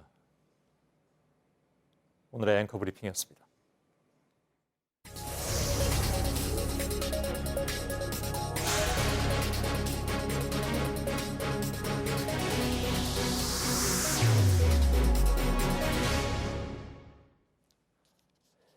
명성교회 부자 세습이 불법인지 아닌지 이른바 교회 재판이 어제 열렸죠. 저희가 현장을 연결하기도 했습니다. 어제 연결했을 때도 결론이 나지 않았었는데 결국 끝내 결론을 내리지 못했습니다. 심리가 다음 달로 미뤄졌는데 10만 신도 교회에 대한 눈치보기다 이런 항의가 쏟아지고 있습니다. 서효정 기자입니다. 회의가 끝난 뒤 브리핑장은 신학생들의 반발로 가득 찼습니다. 교회 재판의 대법원격인 대한예수교장로회 통합재판국은 3시간이 넘는 논의 끝에 아무런 결론도 내리지 못했습니다. 더 좋은 우리 재판 판결로 말하기로 그렇게 결정을 내렸습니다. 세습을 세습이라 말하지 못한다는 항의가 이어졌습니다. 교회당 안에서만 지내시니까 그런 게 안 느껴지십니까? 언제까지 교회를 기만하실 거예요, 진짜로? 어제 회의에는 총 15명의 재판국원 중 14명이 나왔습니다. 세습에 문제가 없다는 쪽이 많았던 걸로 전해졌습니다. 세습을 반대하는 쪽에선 판결문에 소수 의견이라도 이름을 남기겠다고 했습니다. 하지만 이렇게 되면 누가 찬성했는지가 드러나고 이런 이유로 반대에 부딪혔던 걸로 알려졌습니다. 만장일치로 의견을 내자는 제안도 있었지만 의견차는 좁혀지지 않았습니다. 명성교회 세습 논란은 지난 2017년 김삼환 목사가 은퇴 2년 뒤에 아들에게 담임 목사직을 물려주면서 시작됐습니다. 교회 헌법에 따르면 은퇴하는 목회자 자녀는 그 교회의 담임 목사가 될 수 없습니다. 명성교회 측은 은퇴하는 게 아니라 은퇴를 한 상황이었기 때문에 문제가 없다는 주장을 펴고 있습니다. 심리는 다음 달 5일 다시 열립니다. JTBC 서유정입니다. 예, 그런데 명성교회가 속해 있는 교단의 9월 총회에는 세습금지법을 아예 없애는 안건이 올라왔습니다. 저희가 취재한 결과 이 법이 당장 폐지될 가능성은 희박해 보입니다. 자, 그렇다면 문제는 명성교회 세습 논쟁이 본질에서 벗어나서 더 길어질 수 있다는 것이죠. 먼저 조보경 기자의 보도부터 보시겠습니다. 대한예수교장로회 통합총회는 9월 23일부터 나흘간 열립니다. 여기서 세습금지법 폐기가 안건으로 다뤄질 예정입니다. 지난 4월 교단에 소속된 3개 노회가 세습금지법인 교단헌법 28조 6항을 삭제하자고 요청했기 때문입니다. 이들은 당시 명성교회 문제와 상관없이 이 조항이 현실적이지 않아 삭제를 논의할 필요가 있다고 했습니다. 하지만 세습을 반대하는 쪽에서는 명성교회의 영향을 받았을 것이라고 주장합니다. 열악한 교회들에게 각종 명성교회가 재정적 지원을 하고 그러니까 여러 노예에 영향이 미쳐지고 또 하나는 시골의 작은 이런 교회들도 세습 움직임입니다. 재판국이 어제 결론을 내리지 않은 것도 9월 총회까지 판단을 미루려는 전략으로 의심받습니다. 물론 세습금지법이 갑자기 폐지될 가능성은 희박하지만 세습 논쟁이 더 길게 이어질 수 있는 겁니다. 하지만 재판국은 의도적으로 지연하는 건 아니며 중대한 사안이라 치열하게 토론하다 보니 늦어졌다고 설명했습니다. 명성교회는 재판국이 지난해 김하나 목사 위임을 합법이라고 판단했기 때문에 이번 재심은 성립될 수 없다는 입장을 고수하고 있습니다. JTBC 조보경입니다. 자, 지금부터는 이번에 재판국에 재심을 요청한 원고 측 얘기를 잠깐만 좀 들어보겠습니다. 예장통합 서울 동남노회 소속 작은교회 이용혁 목사가 연결되어 있습니다. 자, 이 목사님 시간 내주셔서 고맙습니다. 예, 안녕하세요. 예. 자, 우선 재판국이 어제 결론을 내지 못한 이유를 어떻게 파악을 하고 계십니까? 일단은 법리적으로 판단하면 아주 쉬운 일이라고 생각이 되어지는데 법리적 판단을 하지 않고 명성교회를 너무 의식하고 판단하려고 하니까 점점 더 어려워지는 것 아닌가 생각이 됩니다. 예. 금방 끝날 일을 명성교회 눈치 보느라고 끌고 있는 것이 아니냐 이런 말씀이신 것 같은데요. 글쎄요. 예, 그렇습니다. 이미 뭐랄까요, 은퇴한 상태에서 은퇴하느냐 아니라 은퇴한 상태에서 아들을 목사로 청빙한 것이라서 문제가 없다. 명성교회 측 주장이 사실상 문제가 있다는 걸 재판국원들이 모두 공감은 하고 있는 걸까요? 문제가 있다라고 하는, 그러니까 은퇴한이나 은퇴하느니나 다 동일한 의미다라고 하는 것은 이미 103회 총회 결의에서 이미 총대가 다 결의 확정해 준 사건입니다. 다 알 것이라고 생각이 되어지는데 제가 느끼기에는 애써 외면하는 것이 아닌가 생각이 되어집니다. 이 문제가 의외로 간단하거든요. 교단헌법 28조 6항 1호를 위반했는지 아니면 자격 없는 노회장의 결의한 게 과연 정당한지 아니면 무효인지 이것만 판단해주면 끝나는 문제인데 그걸 애써 애면하고 다른 문제들을 자꾸 갖고 들어오는 것 같습니다. 예.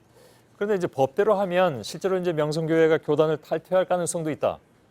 근데 워낙 규모가 큰 교회이기 때문에 탈퇴하게 되면 사실은 교단이 크게 타격을 입는 것이 아니냐. 이런 심리가 재판국에 영향을 미치고 있다라는 주장도 있습니다. 그래서 우선 이거부터 좀 여쭤보고 싶은데 명성교회가 교단 내에서 차지하는 힘이 그렇게 굉장히 강합니까? 일단 뭐 교단 전체적으로는 잘 제가 모르지만 일단은 우리가 총회 100주년 기념관을 건립할 때도 그때 초대 건축위원장 위원장님이 김삼환 목사님이었어요. 지금 이제 완공 단계에 있는데 아마 그것도 일부는 명성교회를 의지하고 있다라고 생각이 되어지고 작은 노회 이렇게 하나만 보더라도 명성교회가 차지하는 비용이 상당히 큽니다. 거의 뭐 절대적이라고 할 수 있습니다. 그 영향력은 총회도 마찬가지라고 생각이 됩니다.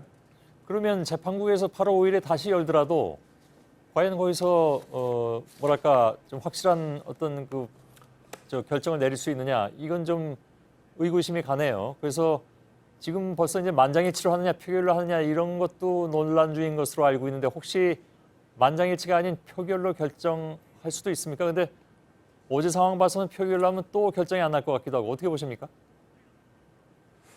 표결로 하면 이제 누가 어떤 표결을 했는지 알 수가 없잖아요. 무기명 비밀 투표가 원칙이니까. 예. 그러니까 표결보다는 아마 전체적으로 합의를 모아서 전원 합의부 일체 판결문을 내는 게 더 좀 쉽다라고 생각이 되어지고 예. 재판국원들이 다 부담을 느끼고 있기 때문에 아마 전원 합의부 일체로 가는 게 조금 더 부담을 덜 수 있다라고 생각이 되어집니다. 아 그런가요? 근데 어제처럼 그게 팽팽하면 그게 합의가 예. 될까요? 8월 5일에 결론을 낼 수 있다고 혹시 이 목사님께서는 생각하고 계십니까?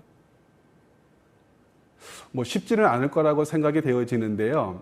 그래도 재판국원들이 법리적으로만 판단해 주면 그리 어려운 문제가 아니라고 생각이 됩니다. 예. 명성께 너무 의식하지 말고 재판국원들은 법리적으로만 판단해 주면 된다라고 생각이 되어지고요. 나머지 걱정은 총회 임원회나 아니면 총회에 맡기는 게 맞다고 생각이 되어지는데 예. 그것까지 다 끌어안고 판단하려니 점점 더 어려워진다라고 생각이 됩니다. 예. 이게 그러면 그냥 마지막 질문 이렇게 한번 드려보겠습니다. 어제와 8월 5일이라는 그 시간 사이에 무슨 변수가 있습니까? 아니면 어제하고 똑같이 돼가지고 또 이게 질질 끄는 그런 상황이 될 것 같은 생각이 들어서 그렇습니다. 일단은 8월 5일 날 좀 마무리를 해야 총회가 좀 안정되게 갈 수 있다라고 생각이 됩니다. 예. 지금 상황에서 이거를 판결 못 짓고 백사대기 총회로 넘어가면 결국에는 아까 앞에서 얘기한 것처럼 세습 철회에 청원안이 올라와 있기 때문에 예.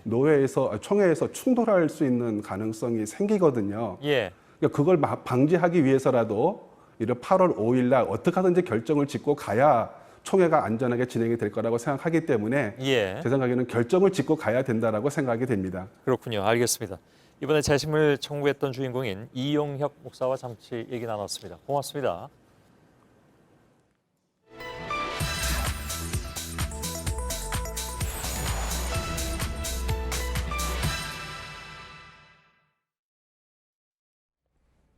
네, 최근에 한일 두 나라의 갈등을 두고 지난해 우리 법원이 강제징용 피해자들의 손을 들어준 판결을 한 게 문제라는 식의 분석이 국내에서도 있습니다. 이를 뒷받침하는 근거로 사법 자제 원칙도 등장합니다. 타당한 주장일까요? 팩트체크 해보겠습니다. 이가혁 기자. 네. 사법 자제 원칙이 뭔지부터 좀 설명을 해주실까요? 네, 사법 자제 원칙 말 그대로입니다. 한일 강제징용 배상 문제처럼 외교적으로 좀 민감한 이런 사안은 사법부가 행정부의 의견을 적극적으로 받아들여야 하고 판단은 자제해야 한다 이런 겁니다. 이 며칠 사이에 신문, 방송에 좀 많이 등장했습니다. 네. 일부 보도나 칼럼에서는 사법자제 원칙과 지난해 있었던 강제징용 재판 결과를 연결짓기도 합니다. 그 주장을 정리를 해보면 이 대법원이 사법자제 원칙을 깨고 무리하게 피해자 손을 들어줬다. 결국 이게 지금 한일 관계가 꼬인 원인이 됐다. 이런 겁니다. 네, 그러면 그 사법 자제 원칙이라는 게 법처럼 반드시 지켜야 하는 나라끼리의 약속 이런 겁니까? 최근 언론 보도를 보면 좀 반드시 지켜야 하는 것처럼 읽히기도 하고요. 또 전 세계적으로 사법부가 지키는 원칙 이렇게 느껴지기도 합니다. 그런데 그렇지 않습니다. 법원이 행정부의 의견을 아예 안 들어도 된다. 또 들어는 봐야 한다. 또 듣고 실제 재판 결과에 반영해야 한다. 의견은 다양합니다. 나라마다도 다르고 또 한 국가에서도 사안마다 또 법원마다 다 다릅니다. 우리 법원은 사법심사를 과도하게 자제하는 게 기본권 보장, 법치주의 이런 법원이 해야 할 일을 포기하는 것이 되면 안 되니까 신중하게 해야 된다. 그리고 사법부가 판단을 해야 된다. 이렇게 밝힌 바 있습니다. 영미권에선 꼭 지킨다. 이런 식의 주장도 있는데 사실과 다릅니다. 이 외교 문제가 걸린 재판에서도 따르지 않은 사례가 있습니다. 특히 2000년대 들어서 헌법적 가치, 개인 인권 이런 게 부각된 사건에서는 사법 자제를 중시하는 관행이 점점 깨지고 있다는 평가도 있습니다. 네. 그러니까 강제징용 피해자들의 손을 들어줬던 우리 대법원도 사실은 그러면 개인의 권리 이런 걸 좀 중요시한 거잖아요. 네, 일본 철강 기업, 전범 기업이라고도 하죠. 신일철 죽음을 상대로 강제징용 피해 손해를 배상하라 소송을 냈던 이춘식 할아버지 모습입니다. 네. 2012년 5월에 승소 취지 판단이 나왔고 지난해 10월 우리 대법원이 전범 기업이 배상하라 이렇게 최종 결론을 냈습니다. 이 사안에서 대법원은 이 사법 자제 원칙 같은 정치, 외교적 논리뿐만 아니라 법적인 논리, 그러니까 이 불법적인 식민 지배 때문에 개인이 입은 피해를 배상받을 권리, 이런 것도 두루두루 신중하게 고려했습니다. 결론은 피해자에 대한 구제, 피해자들의 권리를 선택했습니다. 네, 그러니까 정치외교 논리를 뭐 따르거나 안 따르거나 이게 이제 법원의 판단에 달려 있다는 건데 그러면 박근혜 정부 시절에 그 양승태 사법부가 강제징용 선고를 좀 계속 늦추거나 그리고 청와대 쪽하고 소통한 게 그 사법 자제 원칙에 따른 정상적인 절차다 이런 주장도 있잖아요. 이건 어떤가요? 네, 그러니까 원칙대로 한 거다. 정부와 소통한 게 뭐가 문제냐? 어떻게 사법농단이냐? 이런 주장인데 그렇게 보기 어렵습니다. 네. 이 사법농단 사건은 아직 재판이 진행 중입니다. 그래서 확정된 사실은 아니지만 검찰 수사 내용을 한번 알아보겠습니다.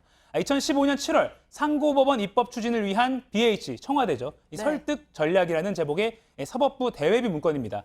이병기 당시 대통령 비서실장의 최대 관심사를 분석을 해놨는데 이 강제징용 재판에 관심을 갖고 있을 것이다 이렇게 나와 있습니다. 이 강제징용 재판을 상고법원 설치라는 이 정책을 밀어붙이는 데 쓰이는 하나의 거래 수단으로 여긴 정황으로 볼 수 있습니다. 또 검찰 수사에서 사법부와 행정부 사이에 협의만 있었던 게 아니라 일본 전범기업을 대리한 김앤장도 함께 소통한 정황도 드러났습니다. 이 이춘식 할아버지 같은 강제징용 피해자가 일본 전범기업을 상대로 손해를 배상하라 이렇게 다투는 재판에서 이 한쪽 김앤장이라는 전범기업이라는 한쪽만 소통을 하고 이 피해자 쪽은 소통해서 배제가 된 것입니다. 이 공정한 재판이 아닐 뿐더러 사법 자제 원칙에서 말하는 그런 사법부와 행정부의 외교적 이익을 위한 협의, 소통 이런 것과는 거리가 멀다는 지적이 나옵니다. 네, 잘 들었습니다. 팩트체크 이가혁 기자였습니다.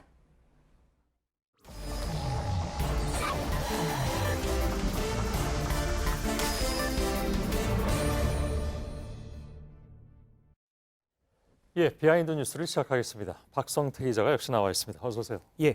첫 번째 키워드 열죠. 네, 첫 키워드는 누가 갑이냐로 잡았습니다. 갑을 할 때 갑이겠죠, 물론.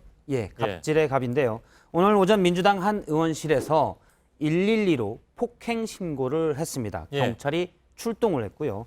그 내용을 좀 보면 이렇습니다. 오늘 오전에 한 의원실에서 의원과 보좌관, 비서관이 있었고요.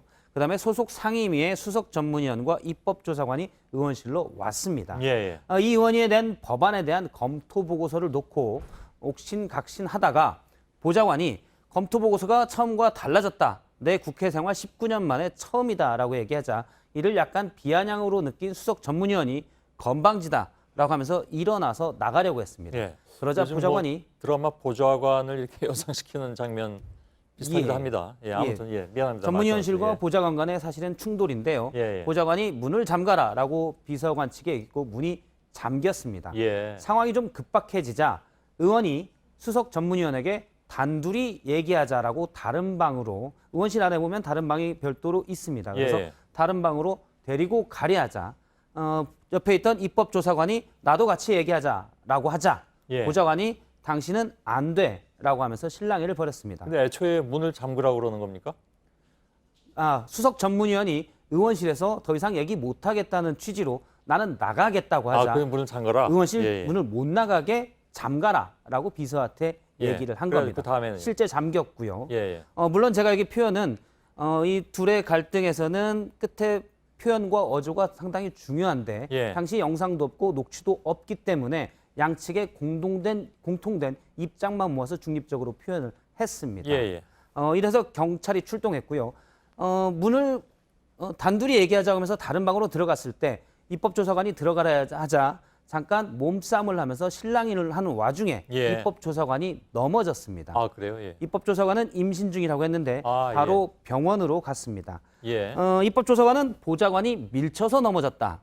신고한 건 입법조사관인데요. 하고 주장을 했고 보좌관은 팔을 잡아 끄는 중에 약간 실랑이가 있어서 넘어졌다라고 했습니다. 그리고 보좌관도 입법조사관이 던진 것으로 추정되는 볼펜에 나도 맞기도 했다라고 주장을 그래요? 했습니다. 난리통이었군요. 일단 양측의 주장이 달랐습니다.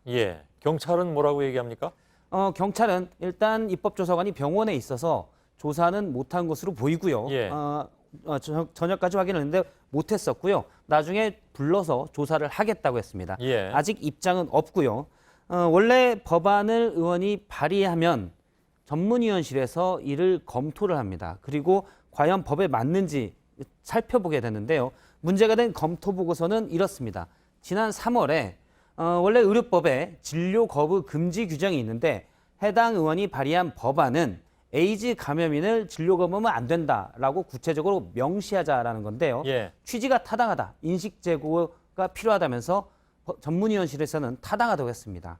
그런데 최근에 낸 검토 의견에는 원래 있는 진료 거부 금지 규정과 중복된다, 차별 금지만 두는 것이 타당하다라고 주장이 좀 바뀌었습니다. 그러자 이제 의원실에서 불만을 가져서 오늘 실랑이까지 간 겁니다. 알았습니다. 두 번째 키워드는요? 예, 두 번째 키워드는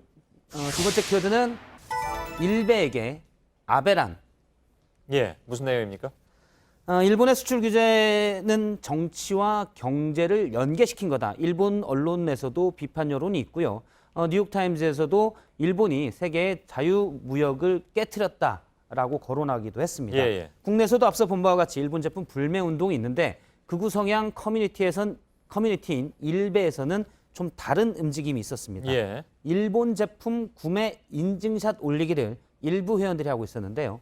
지금 보면 일본산 펜스를 사고 구매운동 동참한다. 이게 애국이다라고 했고요. 예. 다른 사진을 보면 일베를 상징하는 손 모양과 일본산 음료수 사진을 올리고 일제 나도 구매했다라고 했습니다. 예. 나는 일본차 오너다. 마치 이것도 일제 구매 인증샷처럼 올린 게 있습니다. 예. 물론 일본 제품 불매 운동에 대해서 다른 의견을 가질 수도 있지만 일부 회원들의 움직임은 좀 다른 모습이었는데요. 예. 일베에서 아베 일본 총리에 대한 좀 추종 의견이 많이 나왔습니다. 제가 몇 가지 글을 뽑아왔는데 아베가 하자는 대로 해라. 아베 하고 싶은 거 다 해. 아베 파이토. 이런 글들이 올라왔습니다. 해석 불가능한 얘기도 있군요. 아무튼 예. 물론 의견을 표현하는 수준이 있지만 지금 일본에 대해서 무조건 따라야 된다는 것은 도가 지나치다는 지적입니다. 예. 때로는 이런 걸 비하인드 뉴스에서라도 얘기를 해줘야 되나, 전해줘야 되나 하는 내용들도 있긴 있습니다. 이런 경우에. 예. 아무튼 저러고 있다니까. 예, 알았습니다. 예. 세 번째 키워드는요? 세 번째 키워드는 김순례 오고 박순자 가고로 잡았습니다. 아, 예. 어제 이 소식은 전해드렸죠. 김순례 의원은 최고위원으로 복귀한다면서요? 그렇습니다. 예. 지난 2월 5.18 유공자를 종북 좌파가 만들어낸 괴물 집단이다. 이렇게 표현했다가 당시 비판 여론이 많았고요. 당시 징계로 당원권 석 달 징계를 받았는데 오늘로 끝났습니다. 그런데 내일 최고위원으로 복귀합니다. 원래 최고위원이기도 했지만 사회에 큰 파장을 일으킨 망언 의원이 최고위원으로 가는 것이 과연 타당하냐, 오늘 지적들이 많았는데 이에 대해서 한국당의 설명이 있었습니다. 잠깐 들어보겠습니다. 예.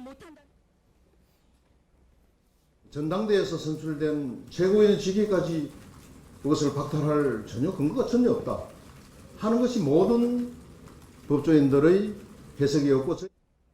예. 아무튼 그래서 김순례 의원이 온다. 박순자 의원이 간다는 건? 예, 박순자 의원은 국토교통위원장인데요. 예. 한국당이 오늘 비공개로 윤리위원회를 열었는데 박순자 의원을 국토교통위원장 교체에 동의하지 않는다고 징계를 하기로 결정을 했습니다. 징계 수위는 다음 주에 결정될 텐데 역시 박맹호 사무총장은 징계 이유에 대해서 당 이미지와 위신을 추락시켰고 당 기강에도 많은 어려움을 줬다. 큰 해당 행위다라고 얘기를 했습니다.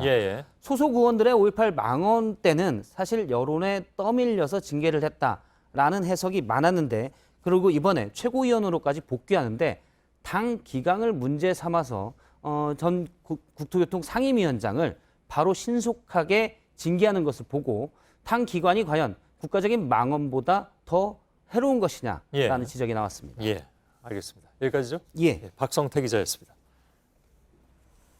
네, 장마 전선이 올라오면서 남부지방에 비가 많이 올 걸로 보입니다. 내일 밤까지 많게는 150mm의 비가 오겠고 경기 남부는 5에서 20mm, 충청과 경북엔 80mm의 비가 오겠습니다. 서울과 강원 영서 일부 지역엔 소나기가 오는 곳도 있겠습니다.